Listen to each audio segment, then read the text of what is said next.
र भगवानको यो सेवा भनेको के त त्यसो भए? हामी त्यही खाने त हो होइन, सामान्य लाग्न सक्छ पूजा गर्ने भने जस्तो हुन्छ होइन। यसो अब धुपमा भने यस्तो भगवानको लागि श्रृङ्गार गर्ने भने जस्तो हुन्छ होइन। सो भगवानको कीर्तनमा नाच्ने नाचिरहेछ त भने जस्तो हुन्छ होइन। तर यी भनेका चाहिँ यसले हाम्रो हृदयलाई चाहिँ पवित्र बनाइदिन्छ। राजा विद्या राजा गुह्यम पवित्रम इदम उत्तमम। सो हाम्रो चाहिँ यो हामीलाई पवित्र बनाइदिन्छ यसले। सो तर यो गर्न गाह्रो छ यो भौतिक संसारमा। हामीले एकेह कुरु नन्दन भएर लाग्न चाहिँ एकदमै गाह्रो छ, मुस्किल छ। तर पनि भगवानको कृपा, भगवानलाई चाहिँ ओ कृष्ण प्लिज हेल्प मी, मलाई चाहिँ सहयोग गर्नुहोला। म चाहिँ हिँड्न त प्रयास गरिरहेको छु, तर म खसिरहेको छु, झरिरहेको छु, मलाई गाह्रो भइरहेको छ। कृष्ण प्लिज मलाई सहयोग गर्नुहोस्।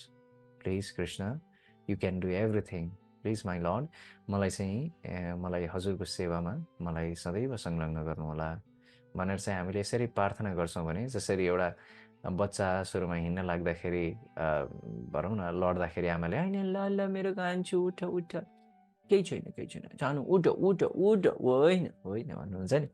त्यसै गरेर कृष्णले पनि हामीलाई प्रेमपूर्वक, हामीलाई भक्तिमा पनि हामीलाई कति गाह्रो अप्ठ्यारा चुनौतीहरू पनि आइरहेका हुन्छन्। सो योबाट चाहिँ भगवान्ले हामीलाई के गर्नुहुन्छ त लिफ्ट गर्नुहुन्छ। त्यही भएर हाम्रो प्रार्थनामा अत्यन्तै शक्ति छ। त्यही भएर हामीले चाहिँ प्रार्थना चाहिँ जोस् हामीले सदैव भगवान्सँग प्रार्थना गर्नुपर्छ। किनभने यो संसारमा जुनसुकै बेला जे पनि हुनसक्छ, थाहा छैन।